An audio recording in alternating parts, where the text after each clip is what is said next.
Bom, vamos lá. 18h05, né, conforme a gente tinha combinado aí de começar a nossa live.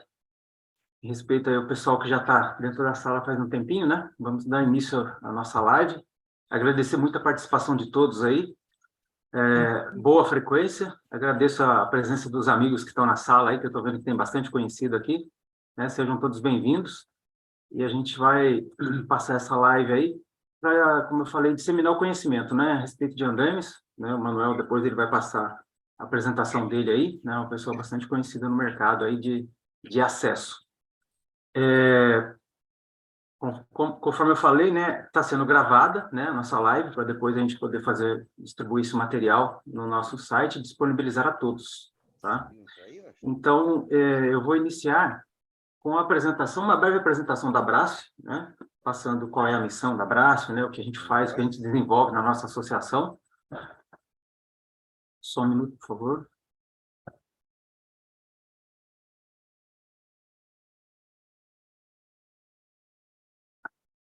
Então, tá na tela cheia aí, né? Tá tudo certo? Estão todos enxergando?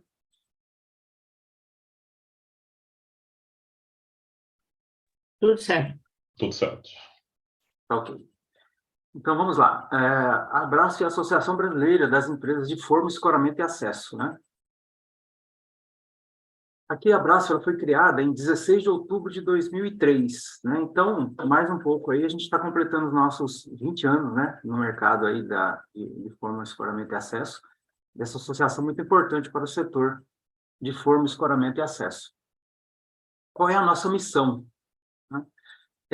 A nossa missão é promover o desenvolvimento de tecnologias, né, dos sistemas de forma, escoramento e acesso, e fomentar a capacitação dos profissionais do setor, que é o que estamos fazendo hoje, né, com esse evento promovido pela Brasf Academy.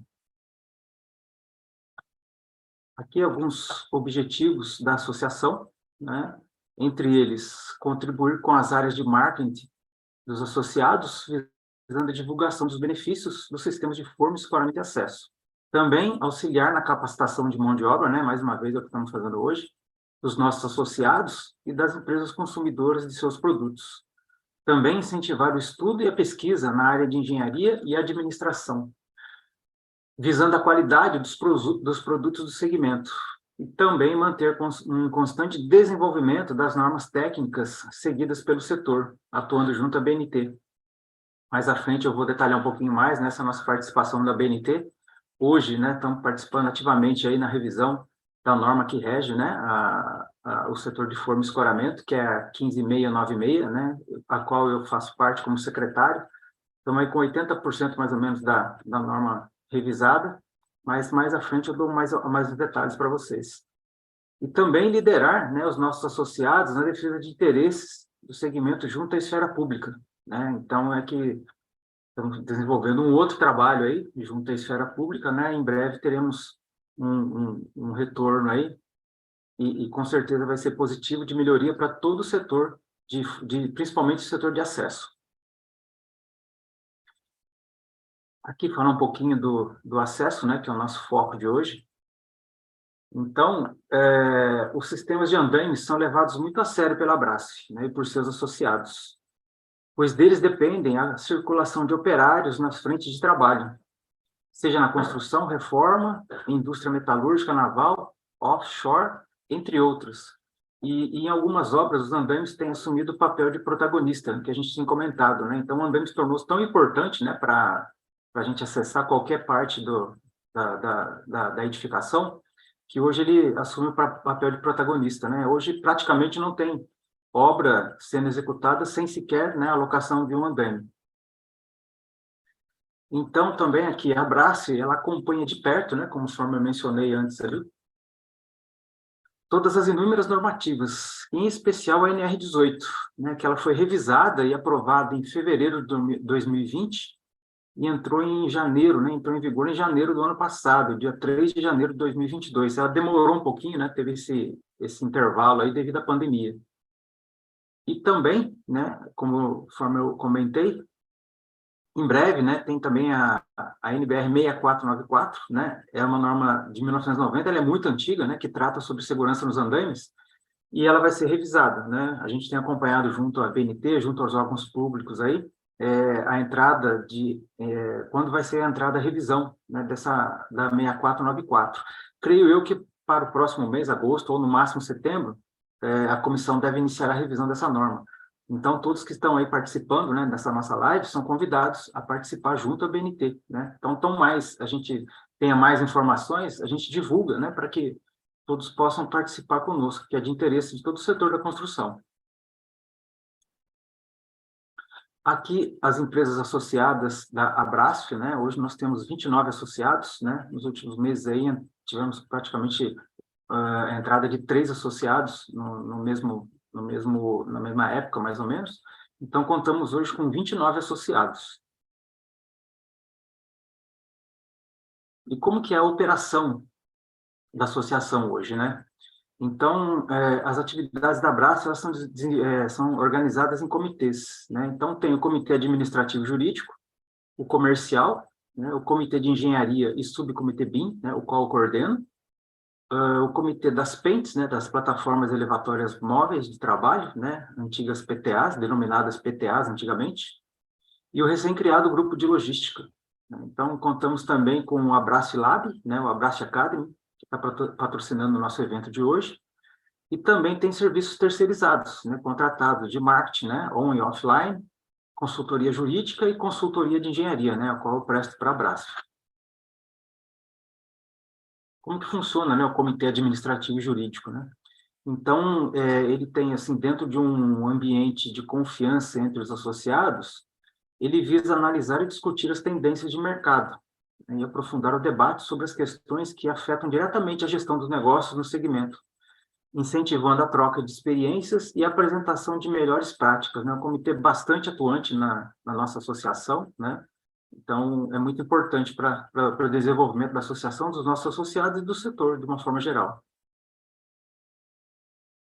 O grupo de logística, né, conforme eu comentei, ele foi recém-criado, então estamos aí desenvolvendo, acho que na terceira ou quarta reunião do nosso grupo de logística aí, muito ativo, muito participativo dos nossos associados, né? Então, ele tem como objetivo discutir, né, todas as questões pertinentes ao setor, né, por sua vez, e é de extrema importância, né, visto que os nossos locadores, eles têm uma demanda muito grande, né, de carga e descarga, de grande movimentação interna. Isso eu acho que acontece em todos, né, tanto os nossos associados como não associados.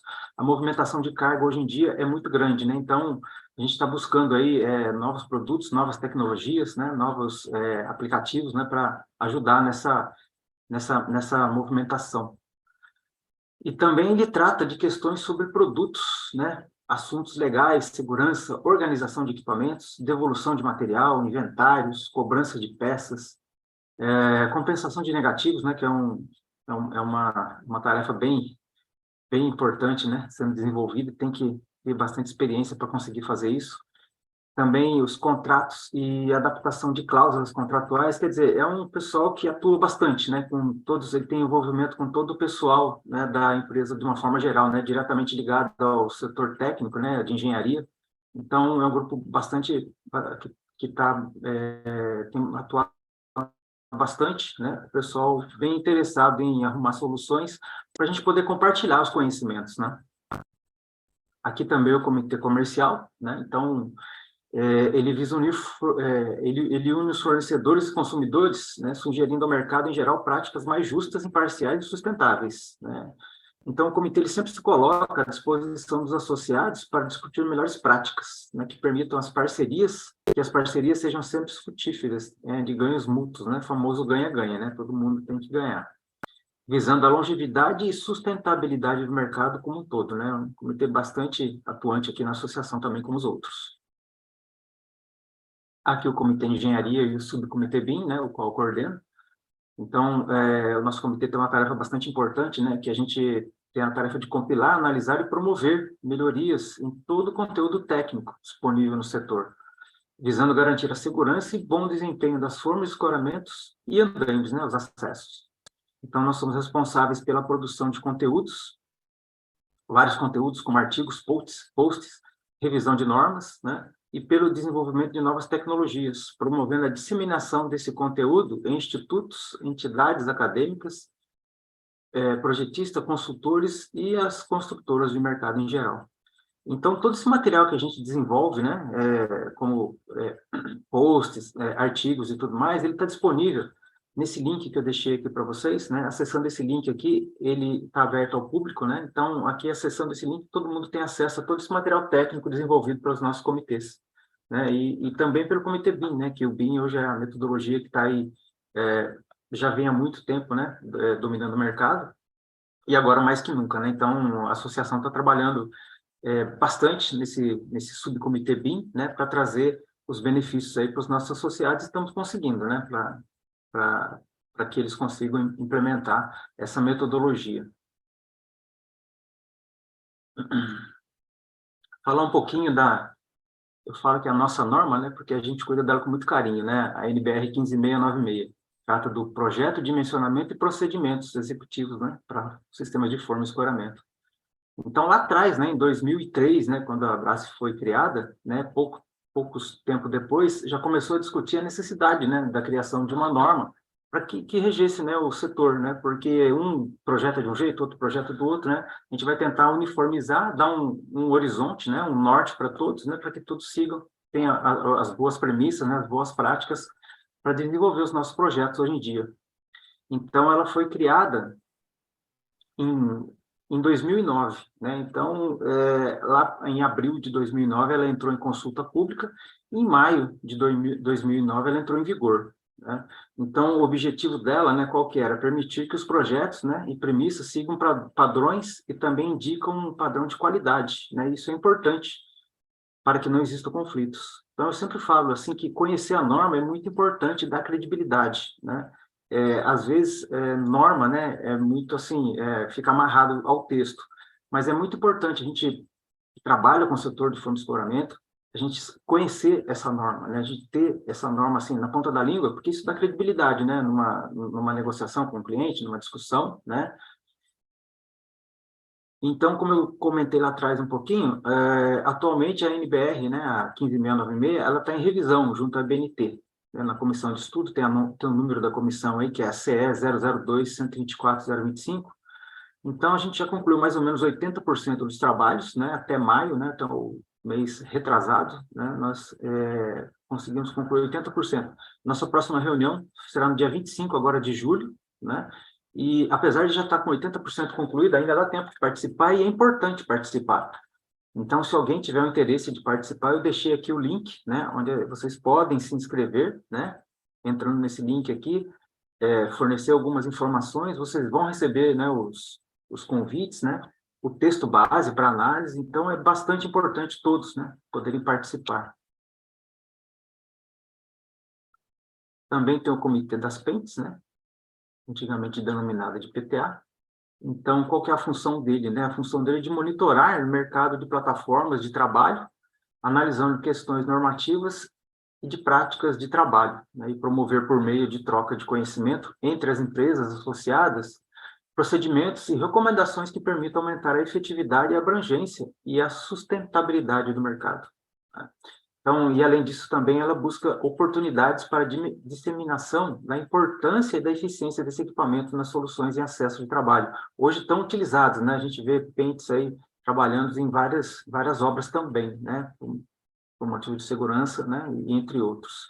E também, ela também agora tem uma norma própria, né? Que é a NBR 16776, né? Então, que trata exclusivamente das pentes aí, das antigas PTAs. Temos também aqui um outro tema aqui, que é o Media Kit, né? Que é uma aquisição, né? Que o nosso associado ele pode fazer, né? Para oferecer, né? Para colocar os trabalhos dele na nossa revista, né? Na nossa revista Brasf Academy e nossas redes sociais também. Já é um benefício, né? Para os associados da Brasf, e adquirindo esse Media Kit, né? Ele pode aumentar, né? Essa informação, né? Visando assim atingir o público-alvo, né? Que aí tem um perfil do público que decide, né? Influencia a compra, né? Então é mais um benefício disponibilizado aos associados da Brasf. O selo Abrasf. Aqui também, né? O que garante esse selo, né? Ou quais são os pressupostos, né, para os nossos associados utilizarem esse selo, né? Então, quem contrata um associado Abraço, no projeto, né, na parte do carimbo lá, pode ver que tem o selo Abrasf, né, nos projetos dos associados. Então, o que ele garante, né, que o associado ele tem um corpo técnico de engenheiros e técnicos aptos a atender as demandas dos clientes, né, um pessoal bem capacitado. Também, né, de respeitar os preceitos do Código de Ética Concorrencial, ter boas práticas no atendimento ao mercado, né, no que tange às normativas técnicas e comerciais. Também dispor de equipamentos adequados em volume demandado para atendimento, né, dos nossos clientes. E possuir mão de obra capacitada. Falar um pouquinho também da nossa revista Abraço Informa, né? Então, ela tem a periodicidade bimestral, né? E contempla várias temáticas, né, relevantes de interesse do mercado, né? Tais como conjuntura de mercado, atividade dos comitês, né? São colocadas na nossa revista, painel do associado, né? Onde associados expõem lá seus cases de sucesso, conteúdo técnico, né? Esse conteúdo técnico eu geralmente coloco duas ou três, uma ou duas artigos, né? Que eles me pedem, então estou sempre colaborando com a revista. Entrevista, né, com os nossos associados, com os clientes dos nossos associados, os eventos, né, os eventos que vão acontecer e que já aconteceram, promovidos pela Abrasf, entre outros. Então, a circulação da nossa revista ela é digital e todas as edições são hospedadas no nosso site. Acessando aqui esse link, né, você consegue consegue acessar todas as edições da Abrasf Academy. Agora, inclusive, está saindo a 16ª edição, né, que é referente a maio e junho, né, já está saindo aí. Então, era isso que eu tinha que passar para vocês.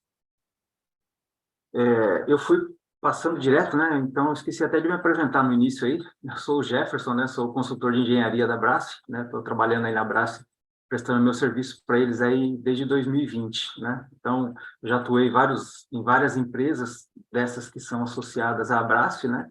Eu tenho 28 anos de experiência, né, trabalhei 28 anos direto, né, no mercado de forma e escoramento. Então, aí a gente conhece um pouquinho. Aí, eu vou passar para o Manuel, antes, só fazendo uma breve apresentação do Manuel, que é o nosso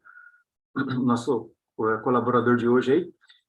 O Manuel Rui, ele é administrador de empresas, né, e atua desde 2011 no setor de andaimes. Ele trabalhou durante 3 anos com vendas de sistemas de andaimes, né, no fabricante alemão Altrad, e em 2014 ele fundou a 3 Mais Inteligência em Andaimes, lá em Curitiba, onde atuou durante 7 anos como diretor executivo, e em 2020 ele criou o canal no YouTube sobre andaimes, inovação e trabalho em altura. E atualmente ele é coordenador comercial e líder de inovação do grupo Priner. É isso, né, Manuel? Se eu esqueci de alguma coisa, fica à vontade para passar para o pessoal aí, né, durante a sua apresentação. Só um minuto. Eu vou passar o host aqui para você. Make host. É isso aí, Jefferson. Isso. Deixa eu postar aqui. Seja bem-vindo, Manuel. Muito obrigado pela disposição aí em partilhar esse conhecimento aí que você tem com a gente aí. Perfeito. Obrigado, Jefferson. Vocês estão vendo minha tela? Ok, tá perfeito. Sim, ok. Tudo certo? Tá bom. Então, boa noite a todos. Fico muito feliz pelo convite. Muito honrado, né, de poder compartilhar um pouco da minha experiência nessa área de andaimes. Acho que, desculpa, acho que essas iniciativas como da Abrasf, né, de reunir diferentes profissionais para falar de um assunto, né, andaimes, né, que é algo bem específico, acho que é bem importante, bem válido. Então, parabéns também pelas ações, né, que vocês estão fomentando, que você acabou de citar. Então, mais uma vez, Jefferson, obrigado pelo convite. Ao Pandolfo também, acho que não pode estar presente, ele tem um compromisso agora. Daqui a pouco ele está aí. Legal. E aí a gente, inclusive, esses dias a gente gravou um vídeo juntos, né, falando um pouco das diferenças em relação conflito, na verdade, das normas NR18 e a 6494 em relação à altura do aeroporto, né? Então, realmente a minha motivação realmente é para conseguir nivelar um pouco mais o mercado, para conseguir trazer mais conhecimento, mais informações, tá? Então, obrigado a todos. Eu sei que o público é bem capacitado, é bem qualificado, tá? Quero mandar um abraço especial aí para a equipe da Prina, que eu vi que tem algumas pessoas presentes aí da área de engenharia. E eu vou começar minha apresentação agora, porque tem bastante coisa, então vamos começar. Esse é meu canal, que o Jefferson já citou, que eu criei no final, mais ou menos, de 2020, tá?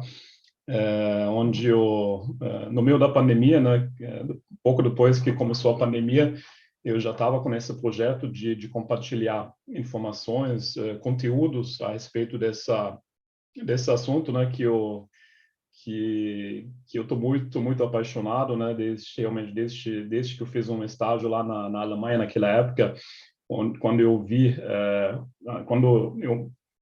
consegui mergulhar nesse universo dos andaimes, e desde 2011 mais ou menos eu não consegui mais sair. Acho que deve acontecer com muitas pessoas também, né? Então, realmente, eu gosto bastante do assunto, e ao longo desses últimos quase 3 anos, eu fiz mais ou menos 170 vídeos, né, que é algo, na verdade, para mim é muito, né, para o YouTube ainda é pouco, né, então mas eu pretendo seguir nessa linha cada vez mais, publicando novos vídeos, né, vendo como eu consigo atingir outras pessoas que não têm nenhuma relação com essa área, andaimes, tá? Então, o meu objetivo é sempre fazer algo mais descontraído, com um pouco mais de entretenimento, né, para realmente levar esse assunto a mais pessoas possíveis. Quem quiser, dá uma olhada aqui nesse link, tá?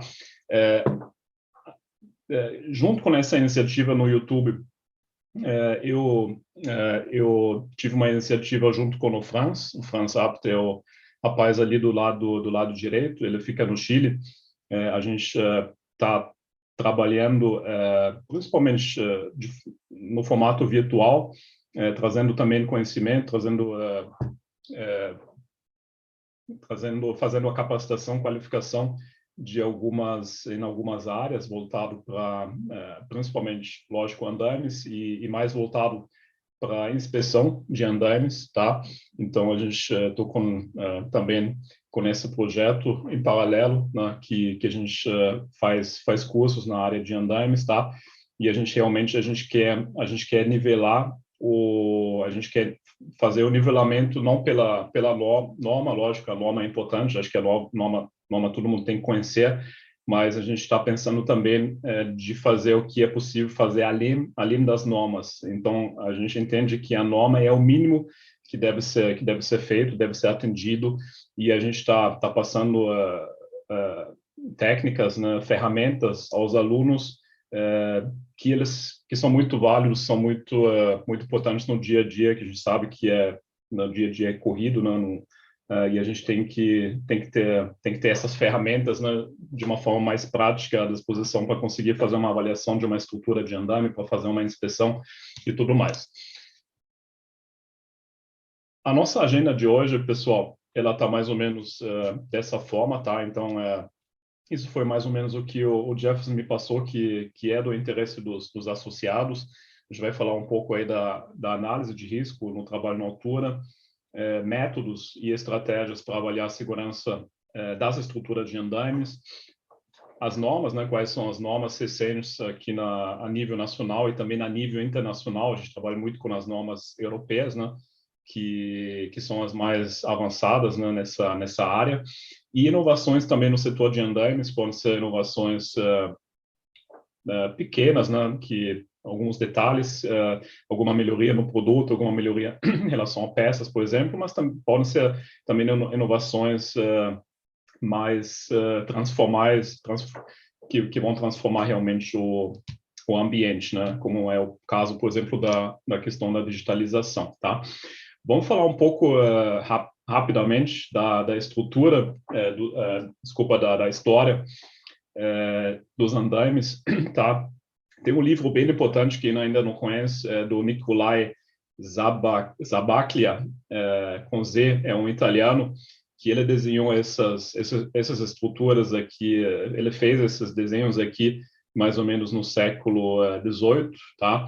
Então, o que me chamou a atenção, já naquela época, o nível, né, de detalhamento dos desenhos feitos, né, realmente já, vamos dizer assim, seguindo as técnicas, a lógica também construtiva, como é hoje, tá? Então, vamos imaginar aí, sei lá, 300, 400 anos atrás, né? Alguém já projetou isso. Eu sei que isso não, com certeza tem algumas coisas aqui que não estão muito seguras, né? O pessoal aqui em cima parece que é um balancinho, né? Nesse caso aqui, nesse outro slide aqui parece que um andame móvel, já com rodas aqui. Estou vendo aqui o pessoal aqui movimentando a estrutura, né? Parece que um túnel aqui que o pessoal tá trabalhando na parte superior, no teto.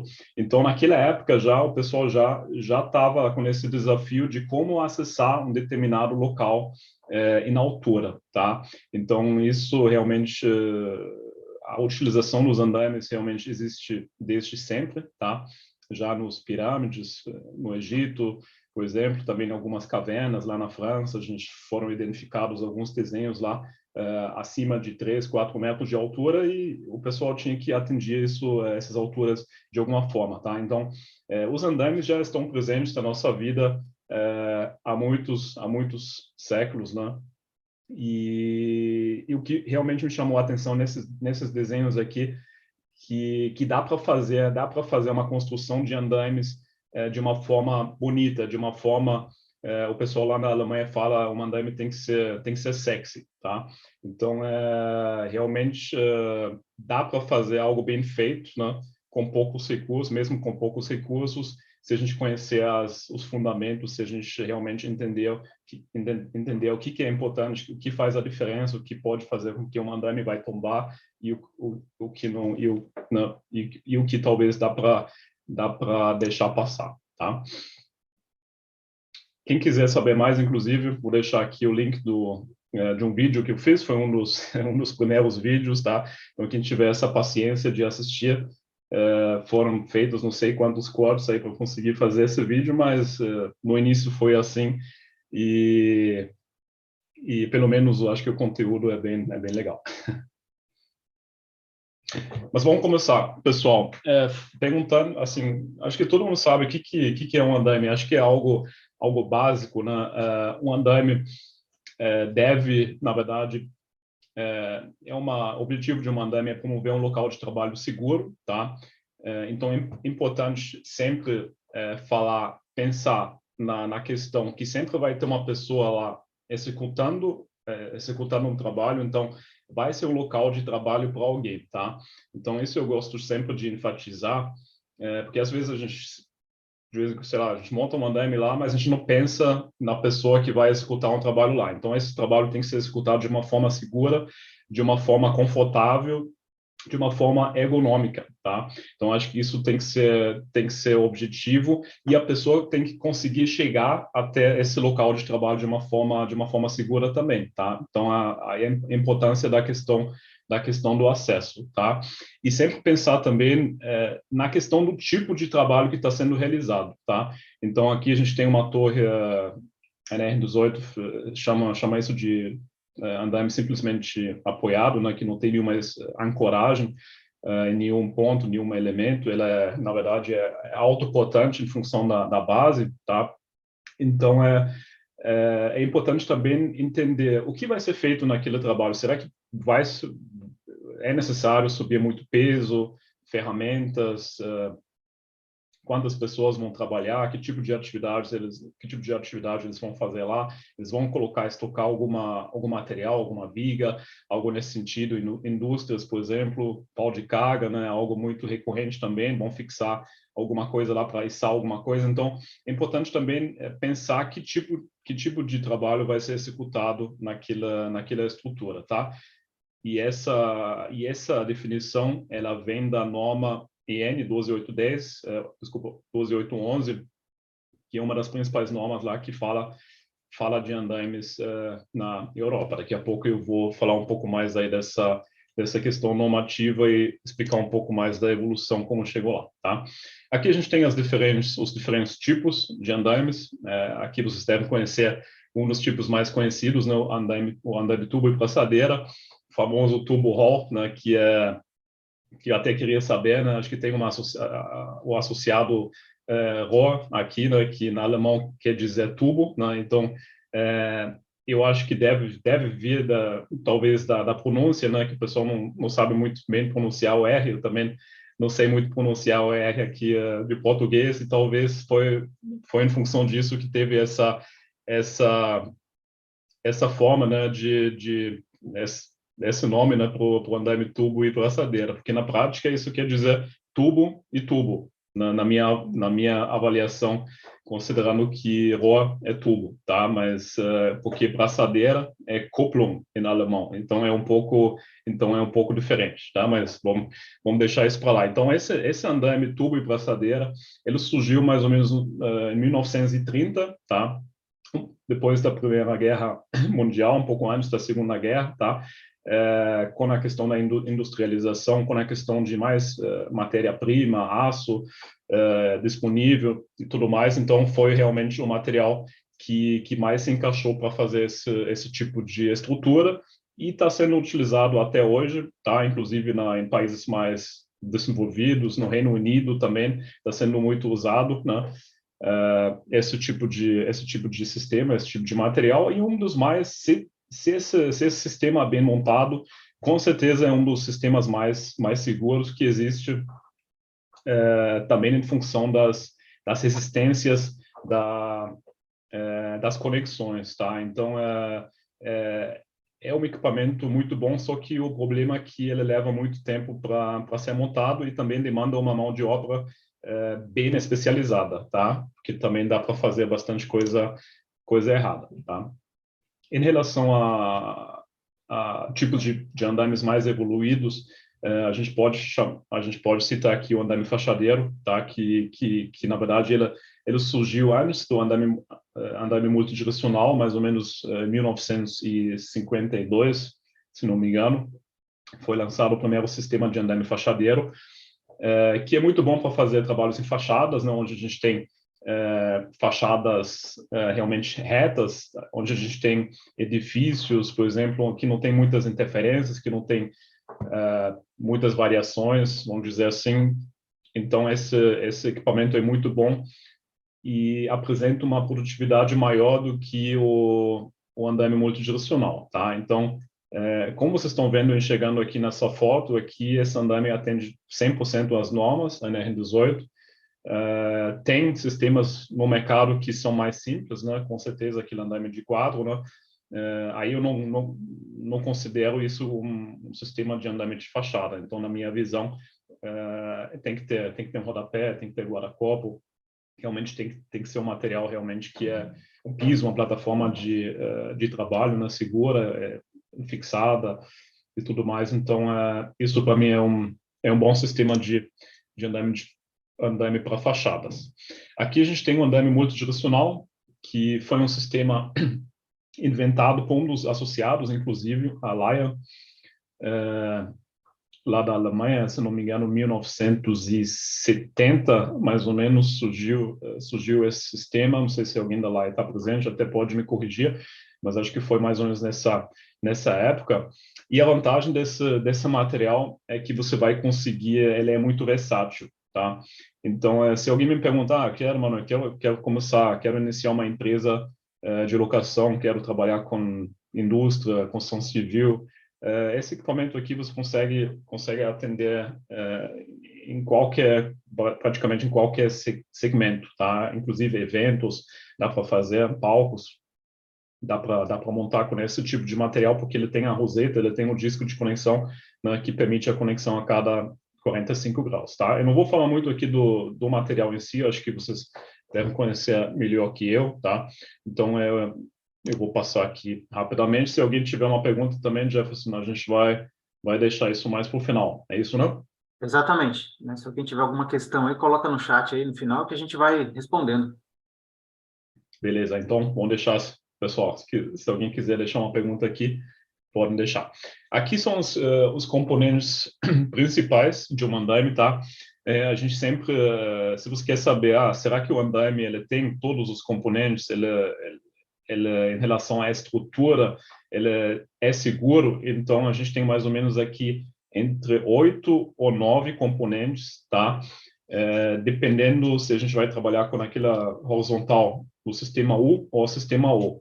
Na verdade, aqui no Brasil, praticamente 90%, 95% é com aquela garra, né, o sistema O.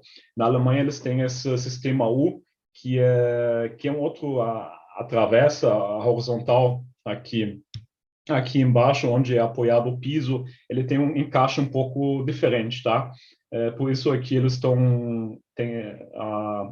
essa imagem aqui tem uma cor diferente nessa peça aqui, mas basicamente seria a mesma peça, seria como se fosse uma horizontal para apoiar a plataforma com garra, tá? Então a gente tem o rodapé, a gente tem o poste, a gente tem a diagonal, a gente tem a base, né? Colarinho, a gente tem a plataforma de acesso, a gente tem a plataforma, o piso em si, né? De trabalho, a gente tem a sapata, a base regulável. Temos então aqui a travessa aqui menor, no caso do sistema U, e a gente tem aqui os guarda-corpos, né, as horizontais aqui em cima que vão formar, né, as horizontais vão formar o guarda-corpo a 50 centímetros e 1 metro de altura. Aí também, em função disso, em função dessas alturas pré-determinadas, tem um conflito com a NR18 que fala em 70 centímetros e 1,20 m, tá? Então, muitas empresas colocam numa terceira barra a 1,50 m para atender o que é solicitado na norma, né? Atender a fiscalização, atender um cliente e trabalhar vamos dizer assim, num formato mais seguro ainda, deixar o trabalhador totalmente numa gaiola, tá? Que acarreta mais custos. Aqui a gente eu recebo um alerta aqui, pessoal, praticamente todos os dias acontecem acidentes por queda no Brasil, muitas vezes acidentes fatais, tá? Então aqui praticamente todos os dias, isso aqui é mais ou menos duas semanas, tá? Todo dia recebo um alerta aqui de um acidente, andaime, acidente, tá? Então o risco de queda, o risco de altura é um risco muito aceito ainda pela sociedade, tá? Então, infelizmente, esse tipo de notícia não está na manchete, não está na primeira página do jornal, senão, com certeza, as coisas já estariam diferentes. Então, isso sempre tem a ver com o nível, né, de consciência de uma sociedade tem de um determinado assunto. E, infelizmente, esse tipo de notícia ainda não é muito levado a sério, né? E, com isso, também falta investimento nessa área para deixar o setor mais seguro, tá? Aqui algumas notícias, né? Dos jornais aqui da internet, tá? Então, o maior risco, isso posso afirmar sem dúvida nenhuma, em termos de altura, em termos de qual altura realmente é mais perigosa, eu diria realmente entre 5 metros, 6 metros, 7 metros, não são as alturas assim de, sei lá, 20, 30, 40 metros, porque aí o pessoal parece que tem um pouco mais de consciência, são as alturas menores que o pessoal pensa que está seguro, se cair, muitas vezes não acontece nada, mas muitas vezes sim pode acontecer bastante coisa, dependendo como a pessoa cai, né? Onde a pessoa cai, né? Então, isso realmente é um alerta, né? E inclusive uma estatística que estou acompanhando que as alturas mais baixas são as mais perigosas também, inclusive em função da questão da zona livre de queda, né? Que a gente não consegue respeitar como sistema de proteção individual contra quedas, tá? Aqui a gente tem a estatística de óbitos no Brasil. em 2020, então uma estatística mais recente que eu peguei lá do ex-auditor fiscal Gianfranco Pampalone. Ele fez um curso da NR35 agora, que entrou em vigor, acho que foi ontem, e aí ele colocou aqui que a queda representa 28% dos óbitos, tá? Então, está em primeiro lugar, seguido por impacto, choque elétrico e aprisionamento, tá? Aqui a gente tem uma estatística dos Estados Unidos, tá? Quando a gente fala em queda, de onde o pessoal cai, se é do teto, se é de um andaime, se é de uma escada, de uma máquina, ou até do mesmo nível, né? Pode acontecer uma queda, né? A pessoa tropeçar, tá? Então, aqui, o andaime, ele representa 15% mais ou menos dessa estatística. Lógico, lá nos Estados Unidos, que eles têm menos acidentes, tá? Mas acho que serve também como alerta, e principalmente também aqui em coberturas, tetos, tá? Telhados, é a maior causa de mortes por quedas, com 31%, tá? Isso é muito, muito perigoso. Lá na Alemanha, eles fizeram, na verdade, tem uma norma, quando você faz trabalhos no telhado, você tem que montar um andaime em volta inteira da casa, tá? Então, normalmente isso é feito em casas pequenas, né? De uma família, por exemplo, para realmente proteger a pessoa que está lá em cima. Aí eles colocam uma rede lá, um guarda-corpo, na verdade ele é maior, ele é muito maior, se não me engano é 3, 4 metros, ele vai para cima e eles colocam numa rede lá em cima para poder proteger o trabalhador se ele tiver uma queda, tá? Aqui algumas imagens aqui do Brasil, né, e andaimes que a gente vê, se a gente começar a olhar aqui na cidade, né, nos locais que a gente transita, independente em qual região, isso é uma realidade ainda muito comum, tá? Então, andaimes realmente mal montados, principalmente plataformas somente apoiados, né?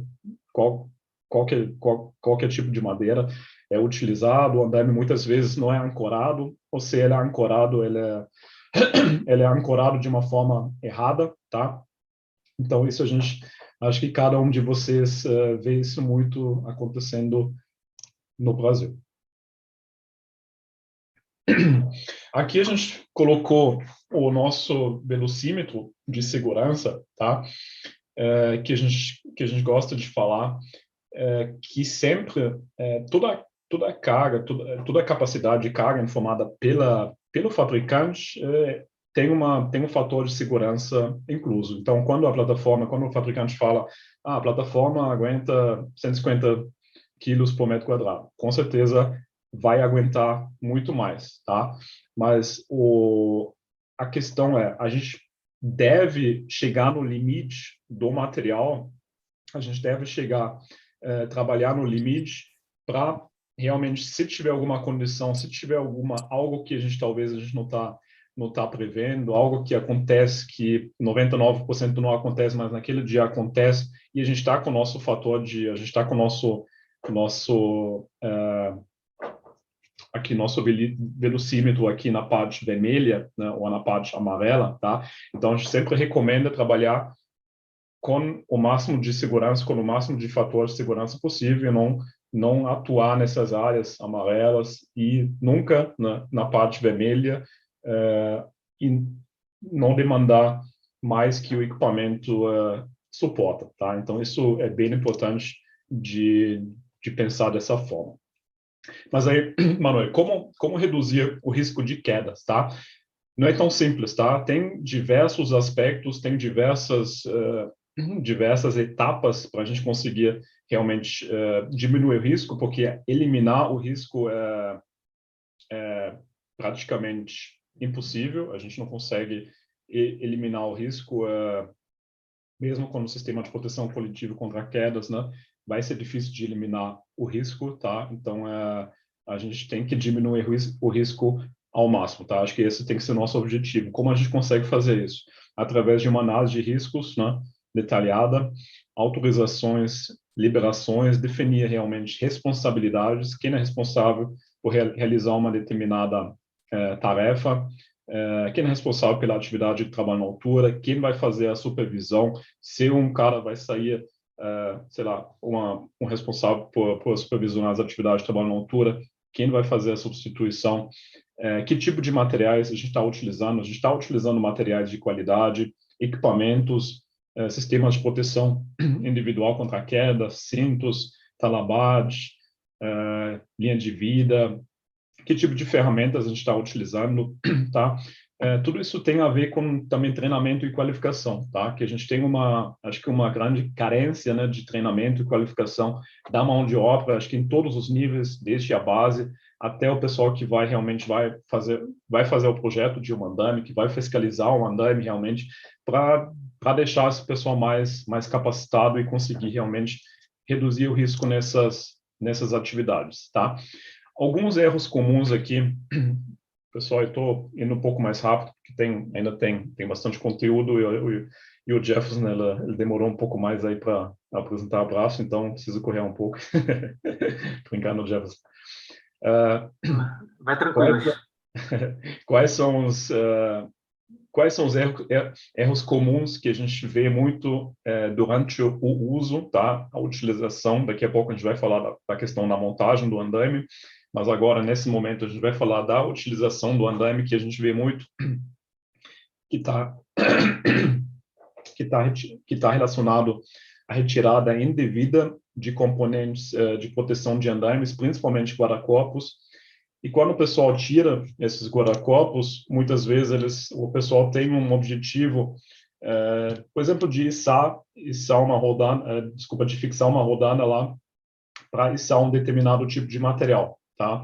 Então, isso também tem que estar no planejamento, como a carga, como os materiais, né, sejam de andaimes e também outros materiais, né, blocos, por exemplo, esquadrias, tudo que é utilizado quando a gente fala de construção, a gente tem que fazer esse planejamento e definir em que ponto eu vou fazendo esse içamento, essa subida da carga, tá? Porque isso também representa um grande risco, tá? Já havia acidentes acontecendo, o pessoal tira o guarda-corpo aqui, faz uma movimentação aqui perigosa, tá? Ele fica totalmente exposto, muitas vezes não tem nenhum ponto de onde ele consegue fixar o talabat, tá? Então, isso aqui, muito cuidado com essa questão de içamento de material, tá? A gente tem também na parte de estocagem de material, de armazenar muito material nas plataformas, tá? E também é algo muito comum, prejudicando a passagem, o pessoal tem que meio que escalar por cima, tá? Já entra um pouco mais na questão daquele nosso velocímetro, né? Quando a gente começa a concentrar muita carga num determinado ponto de uma plataforma, trabalhos simultâneos em diversos níveis do andaime, tá? Um em cima do outro também. Questão da formiguinha, né? Que eu gosto eu gosto bastante da formiguinha porque ela é mais fácil, né, do que a gente tem, né? Você não precisa de muitos recursos, né? O pessoal vai lá, vai passando por cima. Até eu vi acontecendo isso na Alemanha também, o pessoal deixando um nível vazio e passando o material para o próximo nível da parte superior. Isso é bem comum, mas é muito, acho que isso tem a ver com realmente de se achar demais, de realmente ter experiência demais, tá? E aí acontecem esses deslizes, e quando acontece alguma queda de um objeto, pode ser uma abraçadeira, pode ser algo pequeno, não, realmente vai ter bastante risco, tá? Não utilizar os acessos seguros no andaime, tá? Então, tem as plataformas hoje que tem alçapão que tem um acesso interno, tá? Então, sempre, em vez de utilizar aquela escada que sobe por fora com aquele arco, né? Com aquele guarda-corpo por fora da escada vertical, que é algo também que eu também não gosto. Também fiz um vídeo já a respeito disso, que a OSHA também já está avaliando que essa escada do tipo marinheiro também representa um grande risco também, porque ela, na verdade, ela pode dificultar o resgate, ela dá uma falsa sensação de segurança, inclusive também, tá? Então, tem um vídeo lá Quem quiser dar uma olhada depois no meu canal, eu recomendo. Então, a gente sempre recomenda, a gente sempre prioriza os acessos internos, tá? E de preferência, acessos que eu não preciso utilizar minhas mãos, que são aqueles tipos de acesso, pode ser uma escada coletiva, não uma escada comum, depende muito também de quanto tempo o andaime vai ficar lá. Ele vai ficar, sei lá, uma semana, vai ficar 6 meses, vai ficar um ano, ele atende que tipo de necessidade. Então, tem que pensar em tudo isso. A questão do alçapão que tem que ficar sempre fechado, né, durante a execução dos trabalhos, o pessoal deixa sempre aberto. E a empresa que utiliza o andaime também tem que garantir que o andaime esteja numa situação adequada e que não seja modificado, tá? Então, isso também, quem monta andaime e deixa lá para o cliente, né, todo mundo que já trabalhou com isso sabe que, sei lá, depois de voltar um mês depois, 2 meses depois, com certeza esse andaime sofreu alguma modificação, tá? Então, todo mundo, em relação a isso, tem, inclusive, uma corresponsabilidade, tá? Então, isso também agora mudou bastante em relação à NR35 também, tá? Aqui mais algumas imagens que está acontecendo nas obras. Falta de usar a base, falta de usar uma sapata aqui, não nivelar o andaime, colocar arame aqui nas peças, né, para fazer uma fixação errada aqui, uma falsa fixação aqui. Imagina um pessoal colocar seu cinto lá, né, como sistema de proteção individual, como um elemento, na verdade, o guarda-corpo pode ser um elemento do sistema de proteção individual. Então, realmente, ele pode ter o melhor EPI, pode ter o melhor talabat, cinto de segurança do mundo, tá? Se não tiver isso aqui fixo, se isso aqui não tiver realmente seguro, fixado devidamente, né, o melhor EPI, o melhor equipamento não vai ajudar, tá? Então, todo usuário que eu acabei de falar, que trabalha no andaime, tem uma corresponsabilidade pela segurança e proteção da saúde no local, tá? Os usuários devem ser orientados e fiscalizados quanto à utilização correta do andaime, tá? Então, é importante realmente colocar a pessoa, a empresa que utiliza o andaime junto nesse barco e realmente explicar que ele também vai ter uma corresponsabilidade em relação à utilização do equipamento.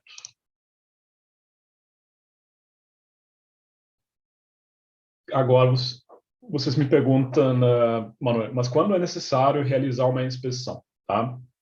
Então, daqui a pouco eu vou mostrar rapidamente um checklist que a gente desenvolveu para fazer essa inspeção do andaime, tá? E aqui a gente colocou alguns momentos, algumas situações quando deve ser feita a inspeção do andaime, tá? Sempre antes da utilização do andaime, tá? Deve ser feita uma inspeção. Após uma mudança de turno, por exemplo, vai ter um outro pessoal que vai começar a trabalhar. Após cada modificação, tá?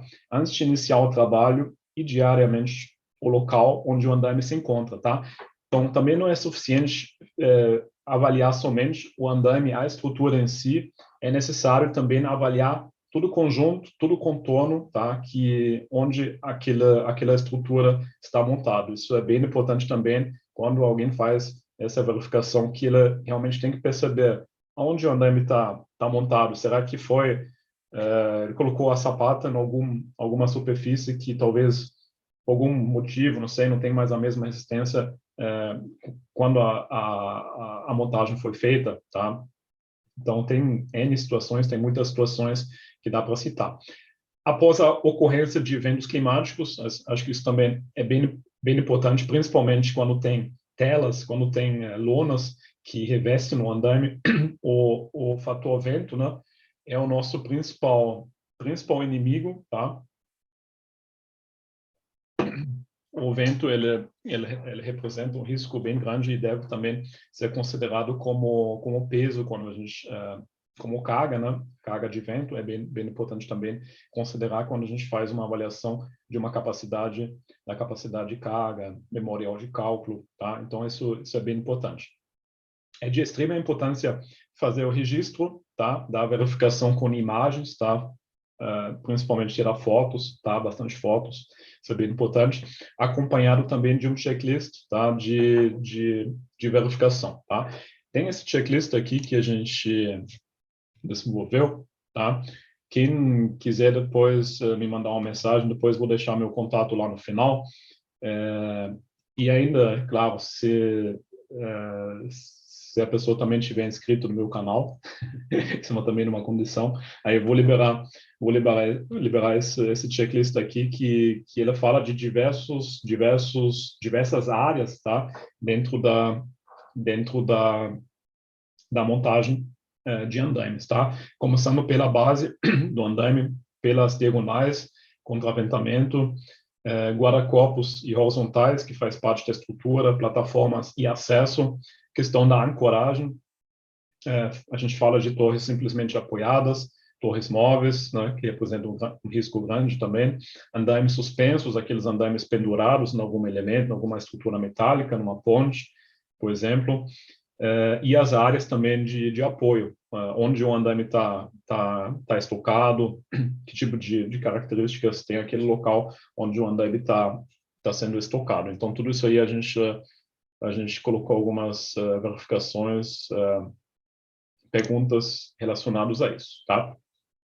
Aqui as normas aplicáveis. Quais são as normas aplicáveis que a gente fala normalmente, quando a gente fala de andaimes, é mais rapidamente NR18, NR34, NR35, NR33, quando é espaço confinado, e a 6494, que vai sofrer uma revisão também em breve, que é uma norma bastante antiga, né, de 1990, tá? Eu não vou entrar mais em detalhes agora, porque tudo isso está disponível, como o Jefferson falou, é importante ler essas normas, tá? Isso representa a nossa base, tá? Algumas normas europeias, tá? As mais importantes aqui é 12810, 12811, 12812, né, que fala na questão de escoramento, né? Simplemento, andames mais especiais, que recebem cargas maiores, e a DIN 4420, que é a norma alemã, né, que é uma norma, ela é a mais antiga de todas essas aí, que, na verdade, deu origem às normas europeias, tá?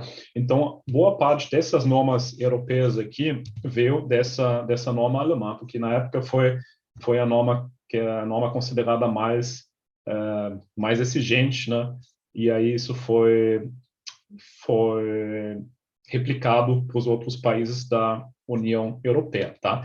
Quem não sabe, na Alemanha tem um instituto chamado DIPT, né, que é o Deutsches Institut für Bautechnik, que ele fiscaliza os fabricantes de andaimes, por exemplo, uma Laia, uma Pletag, uma Peri, que fabricam andaimes, e eles têm que atender essas características, né, que a norma exige em relação a materiais, espessura do aço, diâmetro do aço, que tipo de sincagem, quantas micras por milímetro quadrado, tudo isso aí o DIPT, a DIPT vai verificar na planta, e aquela certificação tem que ser renovado a cada 5 anos, tá? Então, tem um número lá de homologação, que começa com Z, normalmente, e esse número é válido durante 5 anos, tá?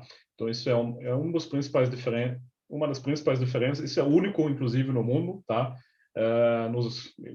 Não conheço nenhum outro país onde funciona isso dessa forma, e com isso eles conseguem manter a qualidade lá dos materiais, tá? Agora, eu pergunto, mas eu já aplico NR18, a 6494, NR35 nas minhas obras. Será que é suficiente? Tá? Na minha opinião, não é suficiente conhecer aplicar somente as normas nacionais. Acho que é necessário também a gente ir mais a fundo, a gente ir além dessas normas. Tá? Aqui a gente tem algumas fontes, uma bibliografia aqui de outras normas, além das que eu citei agora, europeias. Todas essas normas aqui falam de andaimes, tá? Então, tem normas específicas para braçadeiras, tem uma norma específica para torres móveis, bases reguláveis. Então, tem essas recomendações também. Aí algumas são válidas somente a nível nacional, né? muitas delas, principalmente essas aqui de baixo. E recentemente também saiu uma nova norma técnica, a TRBS 2121, que ela, na verdade, ela teve uma mudança bem drástica, bem grande na todo o mercado alemão, tá?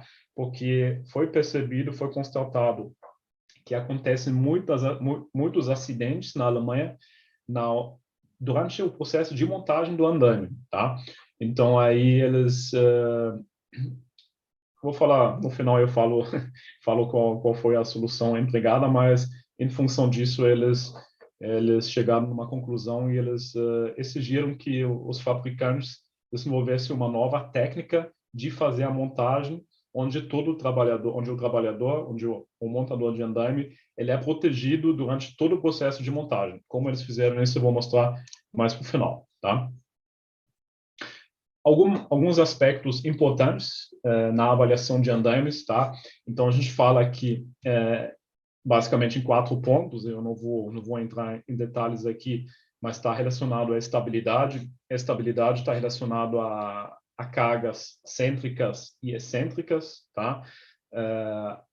A questão da ancoragem, a questão dos efeitos climáticos, a questão da relação largura-altura, na questão do apoio correto, tá? Tudo isso entra na questão de estabilidade, tá? A gente tem a questão da estrutura, né? Na verdade, onde a gente fala dos elementos, né? Que formam a estrutura do andaime, que são as horizontais, são os postes, as diagonais, e tudo mais, eles formam a estrutura. A plataforma, que também deve ser uma plataforma que é fixada, né, que é devidamente travada, que não tem aberturas, né, na plataforma. E outros também são aqueles, vamos considerar isso o meio ambiente onde o andaime está inserido, tá? Então, se o andaime está pendurado em alguma viga, a gente tem que também considerar para avaliar aquela viga, tá? Se a gente colocar um andaime num, sei lá, um determinado tipo de superfície, que talvez não representa a resistência suficiente, a gente também temos que avaliar isso fazer a avaliação desses aspectos, tá? Como garantir a estabilidade, tá? Então, a gente tem basicamente 2 formas de garantir a estabilidade do andaime, tá? Que é através da ancoragem, como vocês estão vendo aqui, tá? Tem uma peça específica aqui que é uma braçadeira específica para vigas I, vigas H, que é muito utilizado lá fora, tá? Se você não tiver essa braçadeira específica, dá para fazer a ancoragem aqui abraçando, dando toda a volta aqui em cima em volta do elemento. Eu sei que isso também normalmente não acontece, tá? Mas isso é importante também para garantir aquele coeficiente de segurança, para a gente sempre trabalhar naquela área verde, tá? E também fazer a ancoragem, fazer a fixação, né, com braçadeira fixa do tubo aqui, pode ser um tubo, pode ser uma horizontal, em ambos os postos, tá? Então, isso também o pessoal coloca bastante, dá bastante valor, que realmente essa ancoragem, essa fixação seja feito nos dois, nas 2 verticais, tá? Então, isso também é bem importante destacar. Aqui a gente tem alguns exemplos de ancoragem com deficiência, tá? Que o pessoal utiliza essa braçadeira aqui dessa forma aqui, e ela força ela no lado aqui onde ela vai sofrer cargas axiais, né? Que ela não foi feita para isso, a braçadeira não foi feita realmente no sentido de não deslizar, né, de um tubo e ela não funciona dessa forma como vocês estão vendo aqui nessa foto. E além também com certeza essa rack aqui, com certeza também ela é muito frágil, né? E com certeza se eu andar e me tombar, isso aqui vai tudo junto, tá? Aqui do lado direito a gente vê que o pessoal só fez como se fosse um L aqui nessa viga, né? não é suficiente também, de acordo com nossa avaliação também, tem que dar uma volta inteira aqui no elemento aqui metálico, né, quando a gente fala aqui da indústria. Aqui mais alguns exemplos aqui da ancoragem, aqui um duto, né, onde o pessoal, né, inventa umas coisas e isso, na verdade, tudo isso que a gente considera que isso é ancoragem em ponto insuficiente, tá? Ele vai segurar 90% das vezes? Vai segurar, tá? Mas a gente, de novo, a gente vai trabalhar de novo naquela área amarela, na área vermelha, tá? Então, isso a gente vai começar esse dia muito do equipamento, tá? A outra forma de garantir a estabilidade do andaime é fazer o alagamento da base, tá? Se a gente não tiver nenhum ponto aí de ancoragem em uma fachada, por exemplo, na construção civil ou na indústria, como eu acabei de mostrar para vocês, a gente tem que alagar a base, tá? Então, é importante respeitar a largura mínima, tá? A NR18, ela fala em 4 vezes a menor dimensão da base. A gente não concorda com isso. A gente acha que aí com 4 vezes a menor dimensão da base você já tá numa área mais complicada e principalmente quando você trabalha em áreas externas, tá? A NR18 ela não faz nenhuma diferença entre áreas internas, onde não tem vento, e áreas externas, onde tem um efeito de vento, tá? Então, daqui a pouco eu vou mostrar uma tabela para vocês, mostrar um pouco essa questão, o que a gente recomenda como mínimo, tá? No andaime aqui de fachada, a gente tem a distribuição aqui dos pontos de ancoragem. O pessoal pergunta, mas em quantos metros quadrados eu preciso fazer a ancoragem do meu andaime? Isso, na verdade, não dá para generalizar, tá? Então, isso a gente tem que extrair lá do manual de montagem, lá do manual do fabricante, tá? Então, esse é um sistema, se não me engano, aqui da MJ. MJ, ela faz, na verdade, como se fosse uma cópia da Laia, né? Mas uma cópia homologada, tá? E ela colocou aqui, quando tem essas mãos francesas internas, tá? Praticamente a cada 2 metros tem uma mão francesa, tem um avanço interno, tem que ser no mínimo a cada 4 metros a ancoragem e a cada 3 metros, 307 aqui, então um ponto aqui, um ponto aqui, um ponto aqui, tá? E fazendo isso até em cima, até uma altura de 24 metros, tá? Então, todos os ensaios na Alemanha são feitos até uma altura de 24 metros, tá? Até essa altura, você não precisa ter nenhuma comprovação estática a mais, porque o fabricante ele fez todas essas verificações antes. Lógico, sempre respeitando a questão das ancoragens, a questão das diagonais, contraventamento, que a gente também vamos falar daqui a pouco. Aqui a gente tem a base, tá? Que na verdade é a peça que sempre é o elo mais fraco, porque toda a carga, todo o peso vai ser lógico, vai ser distribuído na base, tá? Então a gente sempre tem que ficar muito atento em relação à capacidade dessa base. E quanto mais você vai aumentar o fuso, mais você vai diminuir a capacidade de carga dessa base, tá? A gente sempre recomenda colocar uma base, um calço, né, de madeira embaixo. Isso pode ser algo simples, pode ser algo assim, mas isso realmente é importante. Mesmo um piso de concreto é necessário colocar? Sim, é necessário colocar. E tem basicamente 3 funções essa calço de madeira. Ele aumenta a superfície, tá? Então tem uma área de contato maior. Ele aumenta o atrito, tá, entre a base e a superfície, e também ele não vai deixar que essa base vai oxidar. Por exemplo, numa planta química, por exemplo, né, onde ela tem contato com alguma substância, né, se você colocar essa base de madeira, você vai impedir isso, tá? Então isso aqui é bem importante, pessoal, sempre colocar um calço, uma base de madeira embaixo, tá? A altura máxima aqui, para bases ajustáveis, mesmo que a gente consiga subir ela 60, na verdade, 60 centímetros é a altura máxima, e ela tem uma trava a 37 centímetros, tem uma trava, tem um pino lá que não permite você subir mais né, mais aquela base, tá? Então, aqui a gente fala em altura de até 24 metros, no máximo que você pode subir essa base é 25 centímetros. Então, não chegar naqueles 37 e, no máximo, manter 25 centímetros. Lógico, também considerando que o terreno tenha resistência suficiente para receber as cargas, tá? Aqui tem uma tabela aqui que é bem interessante, considerando, aqui a gente vê a base, né?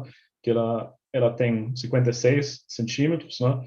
A sapata, e aqui esse fuso, no máximo, ela permite subir ela até 37,20, tá? Aqui a gente tem as cargas horizontais. Quando a gente tem uma carga horizontal, que pode ser, por exemplo, um rodapé, é considerado uma carga horizontal, porque quando bate o vento, né, ela tem um impacto na estrutura. Então, a apatia aqui, se a gente subir aqui até 15 centímetros a base, aqui a gente tem um fuso aqui até 15 centímetros, tá? Aqui ela aguenta 3,9 toneladas a base, tá? 3.900 quilos. Se a gente subir o fuso até 15, tá? A partir de uma carga horizontal de 4 kN, 400 e poucos quilos, né, a gente quase já não consegue mais usar essa base. Então, a gente já chegou no limite, né, de resistência, de capacidade de carga. E, então, nunca a gente recomenda trabalhar nessas alturas de 30, 35, 37, tá? Então, o máximo que a gente recomenda aqui é até 25 centímetros a questão do fuso, e lógico, e melhor trabalhar nessa área verde aqui, né, o mínimo possível para aumentar a resistência da capacidade de carga.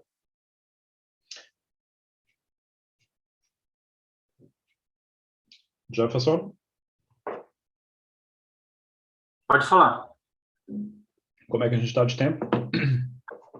São 19h15, né? Tem mais 15 minutos aí, né, de live, mas você acha que quanto tempo você termina? Não, acho que 15 minutos termina. Aí depois, não sei se Tá. vai ter mais algumas perguntas. Não, tudo bem. Tranquilo. Pode seguir. Tá. Então, beleza. Então, qual é a função aqui? A gente fala agora, entrando um pouco mais na questão da estrutura, tá? Que a gente viu antes, né? O que é importante para avaliar, fazer a avaliação de uma estrutura, tá? Então, qual é a principal função dos pontos de apoio e dos elementos verticais, tá? A gente fala muito do triângulo estático, tá? Sempre quando é possível, é necessário realmente formar esse triângulo aqui, triângulo estático, tá? Isso aqui vai garantir que as cargas vão ser transmitidas corretamente, tá? Aqui do lado direito você consegue visualizar um andame que aqui a diagonal, ela termina mais ou menos aqui nesse ponto, né? Bem acima assim da roda, né? Como é uma torre móvel, tem aqui o rodízio bem acima, e aqui a gente tem essa horizontal aqui que termina aqui, tá? Então, na verdade, todo esse trecho aqui, praticamente você pode considerar isso uma sapata, uma base, tá? Como se fosse um fuso, assim, de 1 metro e pouco, tá? Então, aí imagina a alavanca, né, que vai incidir, né, em relação às cargas horizontais, tá? Então, isso aqui é o mais importante ali, a gente formar esses triângulos e mais perto ali da superfície, mais perto aqui do chão, né, da base regulável e, no caso, também da base colarinho, tá? Mais perto possível para a gente conseguir realmente formar esses triângulos aqui de uma forma correta, tá? Isso é uma das coisas mais básicas quando a gente fala de uma estrutura de andames, tá? Aqui a gente tem a questão da sapata, quando ela não tem um contato suficiente com a superfície, isso também acontece muito.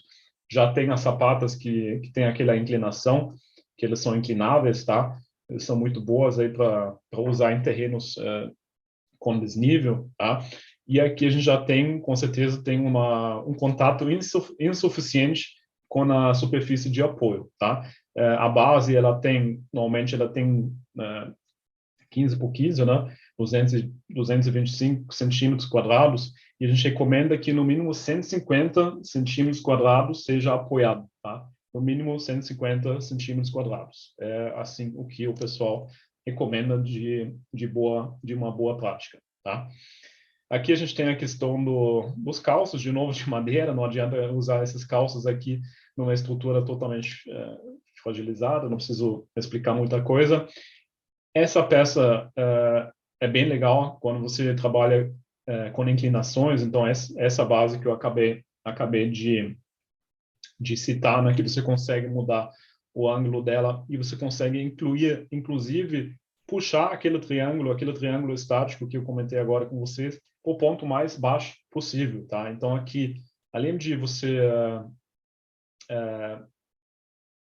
manter a estabilidade, manter a sapata no lugar onde ela tem que ficar, principalmente nessa estrutura de concreto, né, que é desnivelada, aí você também vai aumentar a rigidez de toda a estrutura, tá? Aqui embaixo você tem uma manta, como se fosse uma borracha, né, que também aumenta o atrito, tá? Então, não necessariamente é necessário colocar uma madeira, você pode colocar um outro tipo de material que aumenta o atrito. Nesse caso, é bem recomendado, tá? Agora, a gente vai falar rapidamente da questão das diagonais, tá? Mas qual é a recomendação em relação à instalação das diagonais numa fachada, por exemplo, tá? Então, a gente recomenda sempre um módulo a cada 5 módulos para que seja colocado uma diagonal que vai fazer o contraventamento da estrutura, tá?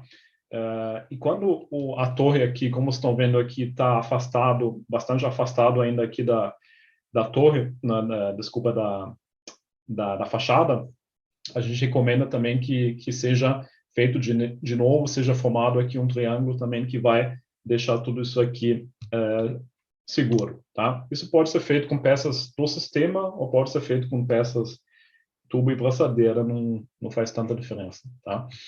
Aqui a gente tem as diagonais, então aqui vocês estão percebendo que tem uma linha de diagonal aqui não tem, aqui não tem, aqui não tem, aqui não tem, e aqui tem de novo, tá? Então, no mínimo, a cada cinco módulos, sempre colocar um lance, né, de diagonais, né, de baixo para cima, tá?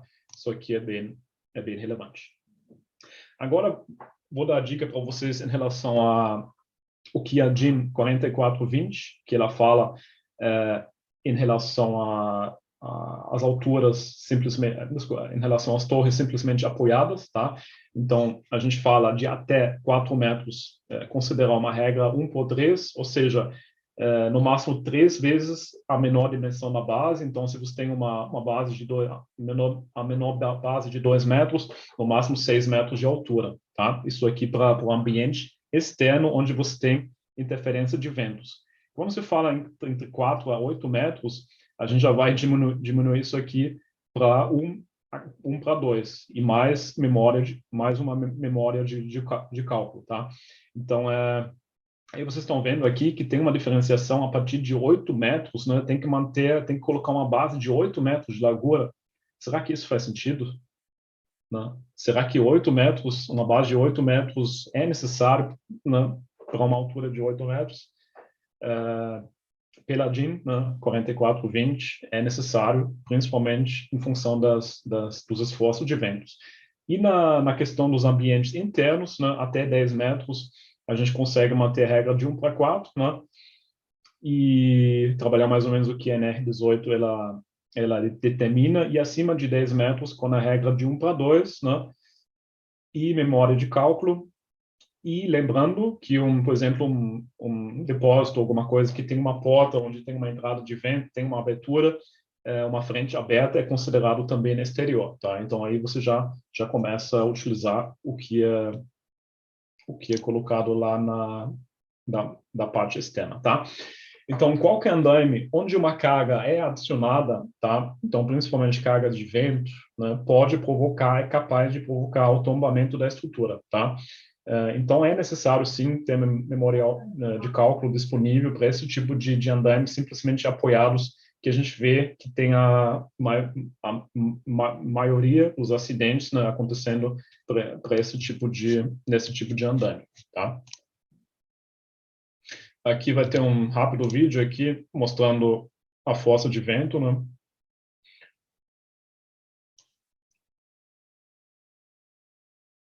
Vou deixar assim, acho que dá para ver. Sim, dá para ver.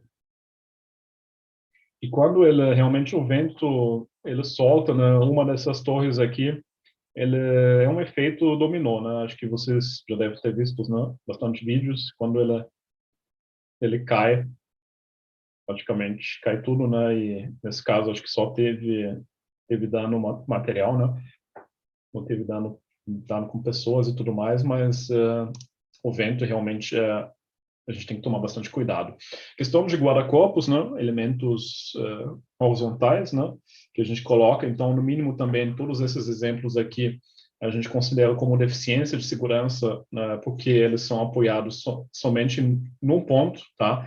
No mínimo, a gente recomenda que esses pontos aqui que tenha no mínimo 2 pontos de apoio, tá? Para apoiar fixar a horizontal, tá? A travessa, no caso, guarda-corpo. Então, tudo isso aqui é insuficiente, representa um risco, tá? A questão das plataformas também, né, a gente vê muito que tem as aberturas, né? Nas plataformas, tá? A direção também, como as plataformas são montadas, isso também tem impacto na resistência, tá? Do conjunto. Então, dependendo do lado, né? Se vai montar de um determinado lado, né? Você vai carregar uma determinada travessa horizontal a mais ou menos. Isso tem impacto, sim.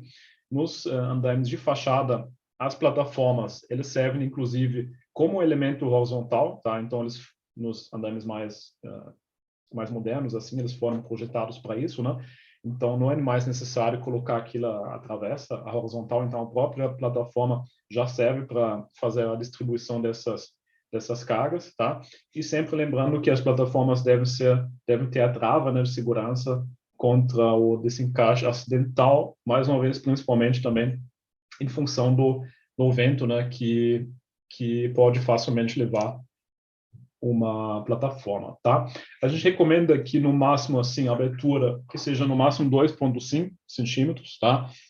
Entre cada plataforma ou entre o rodapé e a plataforma, por exemplo, que isso não seja maior que 2,5 centímetros, tá? É o que a gente recomenda. Agora a gente chegou na parte aqui das inovações, tá? Então tem a TRBS 2121, que ela praticamente quer eliminar essa regra que funciona somente lá na Alemanha. Ela quer eliminar a necessidade de uso do SPIQ por parte do montador de andaime, tá? Eu sei que isso parece que é bem esquisito, mas porque eles avaliaram, né, as estatísticas, eles viram que aconteceram muitos acidentes, principalmente durante a transferência de materiais de um montador para o outro, tá? E aí, com isso, eles estão exigindo que você instala um tipo de guarda-corpo temporário, né? Que ele já avança, quando o montador sobe para o segundo nível, para o próximo nível, já tem um dispositivo que vai fazer a proteção da pessoa. Então, já tem um guarda-corpo temporário lá. Todos os fabricantes estão se adequando para isso. Antigamente só tinha aqueles sistemas fora do sistema, agora já tem sistemas, já tem os fabricantes, eles já têm um poste mais longo lá, por exemplo, na parte externa, que já vai servir para colocar o guarda-corpo lá e conseguir subir com mais segurança, tá? Em andaime de fachada é mais fácil, em andaimes multidirecionais, isso já, desculpa, em andames multidirecionais de área, indústrias, tudo mais, isso já é um pouco mais complicada, né? E eles estão tendo mais dificuldade de conseguir implantar isso lá, tá? Inovações, tem os robôs, né, que já estão no mercado, essa aqui da Kevaso, de uma startup da Alemanha, o Sebastian, esse equipamento se chama LiftBot, que é um robô que faz a elevação de materiais de uma forma autônoma, tá? Então, você coloca somente lá embaixo, o elevador tem que ir no quinto andar, sexto andar, sétimo andar, ele vai sozinho. Você consegue descarregar o material de uma forma segura, você consegue virar, né, tudo aquilo cesto lá, ele é bem estreito, né, onde praticamente mais voltado realmente para tubos. Mas é uma inovação, a bateria também, né? Então você não precisa de eletricidade. Ele realmente ele é muito versátil só que infelizmente ele ainda custa muito caro, né? Então hoje ele está sendo usado principalmente nos países nórdicos lá da Europa, né? Onde a mão de obra ela custa muito caro, tá? Envelopamento de fachadas, tá? Então isso também é algo bem comum também, também bastante em São Paulo, na região, eu vejo bastante. Curitiba também trabalhei bastante com isso, onde eu acho que teve uma palestra também por parte de vocês, né, Jefferson, da Abraço, também falando um pouco mais desse Sim, conceito, né, sim, sim. onde o andaime ele consegue envelopar toda a estrutura e ele realmente ele vai subindo junto com a estrutura, ele vai servir como EPC, como sistema de proteção coletivo contra quedas, tá? Então isso é bem legal também. Acho que isso aqui é uma obra da Jovem em São Paulo, que é um associado também, né? Aqui o andaime é suspenso para pontes, né?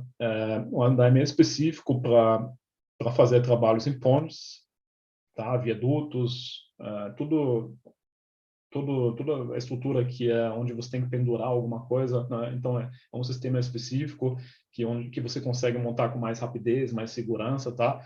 Então é um sistema específico que está ganhando bastante força também no mercado, tá? Inicialmente foi usado mais no offshore, setor offshore, e agora também está sendo mais usado na infraestrutura para manutenção de estruturas, tá? Aqui um carrinho aqui para transporte horizontal de material elétrico, tá? Então aqui o operador basicamente ele só guia, né, o carrinho, né? Ele não tem mais o esforço, né? Não tem mais a necessidade de colocar uma ou duas pessoas ali para empurrar o material, né? Então tudo isso está relacionado também na questão de ergonomia, tá? E você consegue trabalhar com mais facilidade, né? O trabalhador com certeza ele fica feliz, né? Que ele vai conseguir chegar mais descansado em casa, não precisa mais puxar tanto material. E aqui a gente tem a questão de digitalização também de plantas, né? Isso foi o que a gente viu numa feira lá na Alemanha ano passado. E digitalização de plantas, cabeamento, né? De equipamentos, que permite a supervisão remota, né, onde você consegue orientar o montador onde ele deve instalar, iniciar um andaime, por exemplo, apoiar a base, colocar a base e tudo mais. BIM, né, é um assunto bem presente também, né? Acho que aqui a gente tem que avançar mais. E também treinamentos, né, que você consegue fazer treinamentos também virtuais, né, com esse tipo de solução, tá? Então, pessoal, basicamente foi isso. Aqui é meu contato, meu e-mail, tá? Quem quiser me mandar um e-mail com alguma dúvida, pedir também naquele checklist, é só me mandar um e-mail, meu contato também, o telefone está aqui.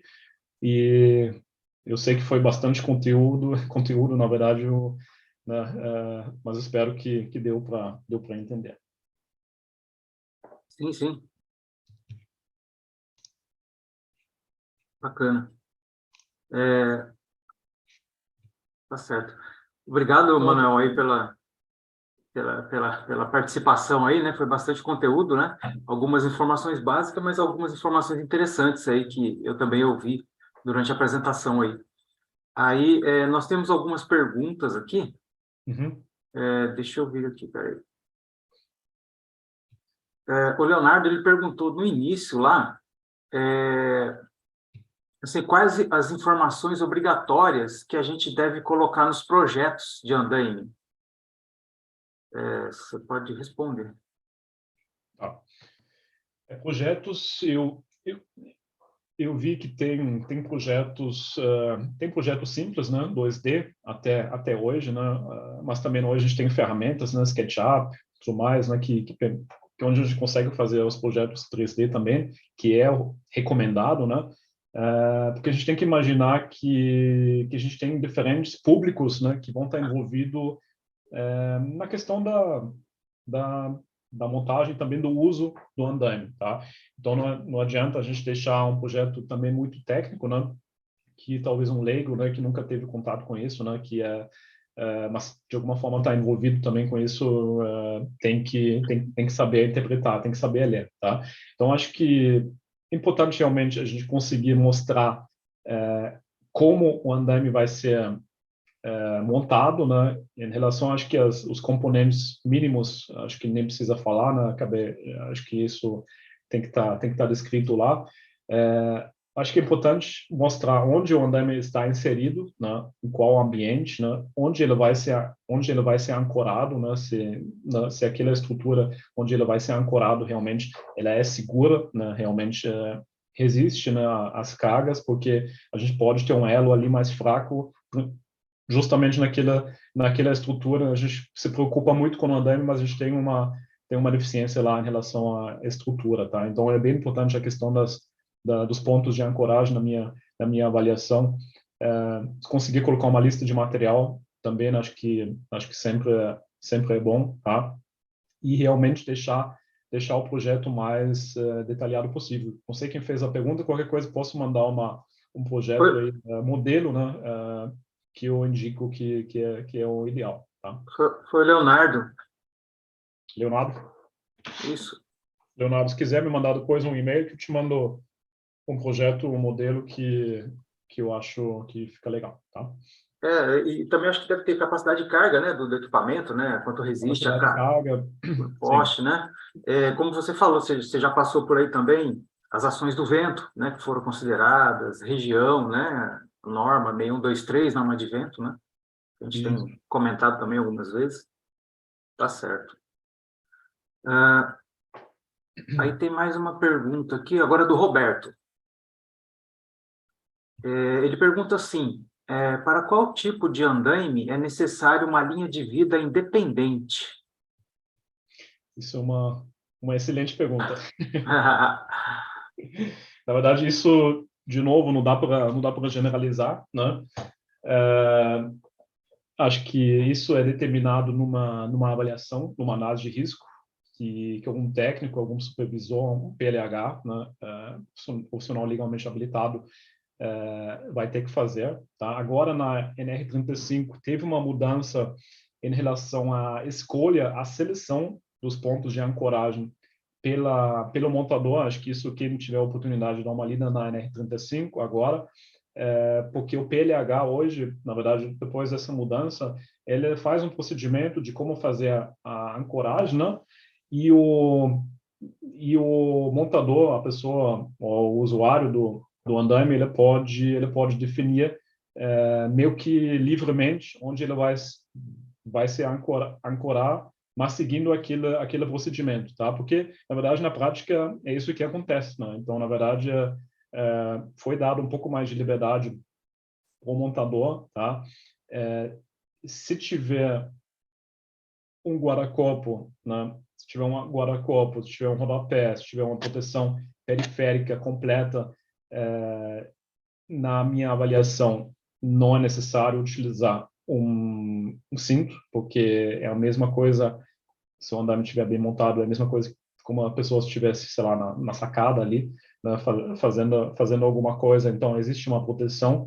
Se tiver alguma abertura, se tiver alguma insuficiência, né, como eu mostrei algumas imagens lá, o guarda-corpo só está pela metade, ele não está apoiado em 2 pontos e tudo mais, aí sim, acho que aí a gente, né, tem que avaliar de fazer uma linha de vida independente, né? Acho Independente. que se tiver sei lá, um buraco lá, o pessoal está subindo lá massa, está subindo material, e o deixar o pessoal exposto lá, acho que não faz tanto sentido, tá? Então, acho que isso depende muito da análise, né, que o PLH, que realmente as pessoas envolvidas lá no trabalho na altura vão fazer. Não dá para, infelizmente, não dá para generalizar. Eu já fiz ensaios com andaimes simulando uma queda de um boneco de 100 quilos, onde a gente fixou o talabarte no guarda-corpo.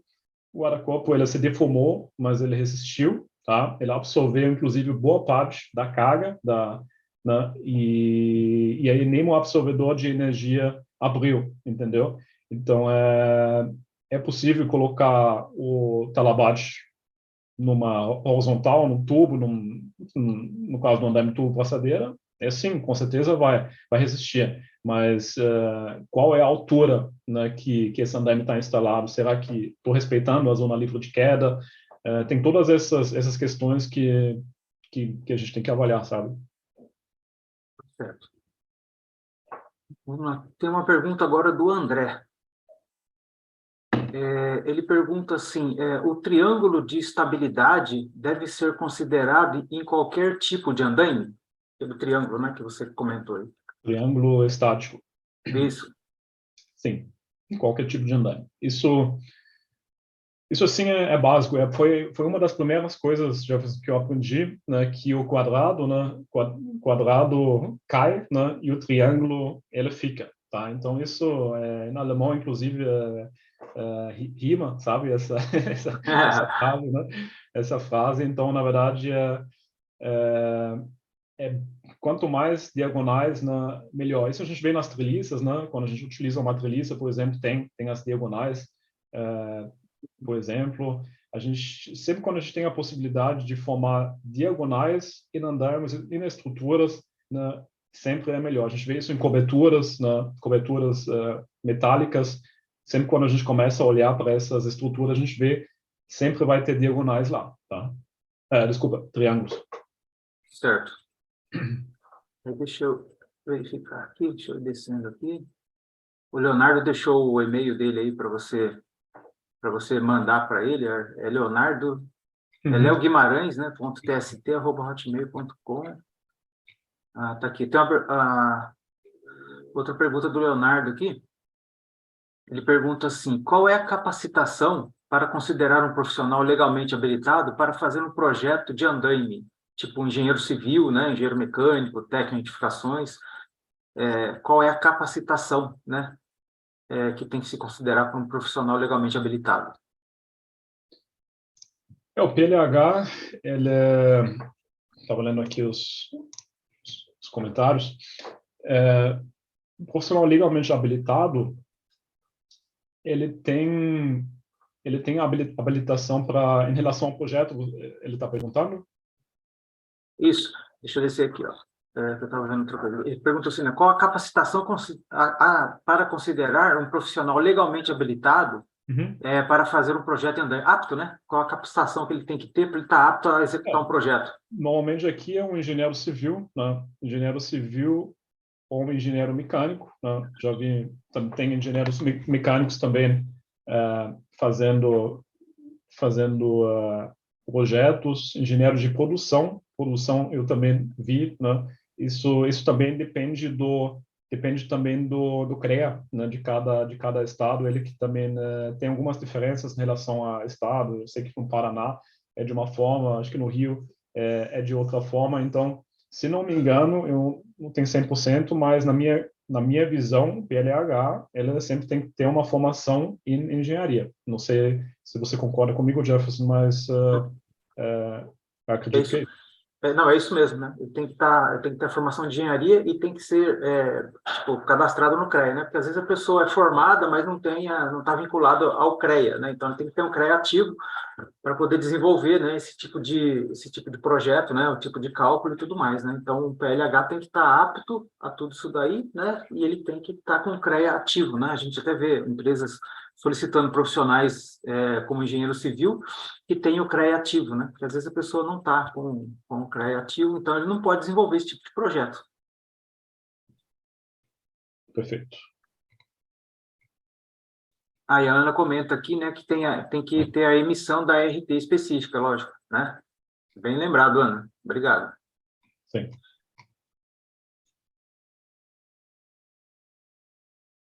Faltou alguma pergunta aqui? A pergunta do André nós respondemos, né? Deixa eu ver aqui. Qual é a pergunta do André? Triângulo de estabilidade? Sim. Isso. Não, é isso mesmo, o triângulo de estabilidade. Esse a gente respondeu, né? Sim. Tá, Linha de vida independente também. certo. Informações da questão do projeto, né? Sim. Também. Acho que é Eu isso. acho que nós respondemos as perguntas que estavam aqui no chat. Manuel, uma pergunta minha, agora uma dúvida. Uhum. Você comentou, né, que na Alemanha os órgãos lá, né, de normas, eles consideram o ensaio do andaime até 24 metros, é isso? Sim. Eles consideram sempre até 24 metros e uma largura de 30 metros. Então, eles fazem todos os ensaios nesse tipo de estrutura que tem 24 metros, né, de altura e 30 metros de comprimento, tá? Então, por isso, nos manuais de montagem, utilização, sempre vai ver mais ou menos essa representação que normalmente dá 10 módulos, né, de 3 metros, tá? Então, Tá. eles mostram a quantidade de diagonais, ponto de ancoragem, capacidade de carga da plataforma, tudo mais. Tudo isso é baseado Na 4420, naquela, né? naquela altura, exatamente. Então, se você montar o andaime exatamente como o manual de montagem orienta, tá? Até 24 metros, você não precisa fazer nenhuma conta, nenhuma comprovação a mais. Acima disso, aí já é considerado uma montagem especial. Tá certo. Fazendo uma montagem nessa configuração, atendendo todas as solicitações, né, de carga, diagonais e tudo mais, ele está aprovado. Sim. Tá certo. Tá ok. Eu acho que não tem mais nenhuma pergunta aqui no chat. Não sei se alguém mais vai colocar alguma. Eu acho que não. Nós já passamos aí 17 minutos do horário, né? Desculpa pelo atraso Não, e... eu que acabei esticando um pouquinho mais a minha, como você falou. Eu não prestei atenção ali, acabei falando um pouquinho a mais. Mas acho que deu certo. Mas é isso. Então, gostaria de agradecer novamente o Manuel pela disposição em nos atender, né? Foi muito esclarecedor, acho que ajudou bastante o nosso pessoal aí, o nosso público. Agradecer a presença de todos aí e a gente vai disponibilizar essa apresentação, né? Você vai mandar para a gente a apresentação, a gravação também vai estar à disposição no nosso site e a gente deve encaminhar também para quem participou. Só lembrando que no dia 18, né, temos uma nova live aí, né, tá bem perto aí, logo logo a gente já mandando os convites para o pessoal, né, vai ser com a engenheira Ana Hux, né, que é especialista em segurança do trabalho. Então, é isso. Muito obrigado, boa noite a todos, obrigado pela participação. Valeu, Manuel, um grande abraço para você. Valeu, até mais. Bis bald. Valeu, Manuel. Obrigada. Boa noite Boa aí. Tchau, noite. tchau. Boa noite. Obrigada, Manuel. Obrigada, Boa noite, Jefferson. pessoal. Nada, Lúcia. Valeu. Muito obrigado.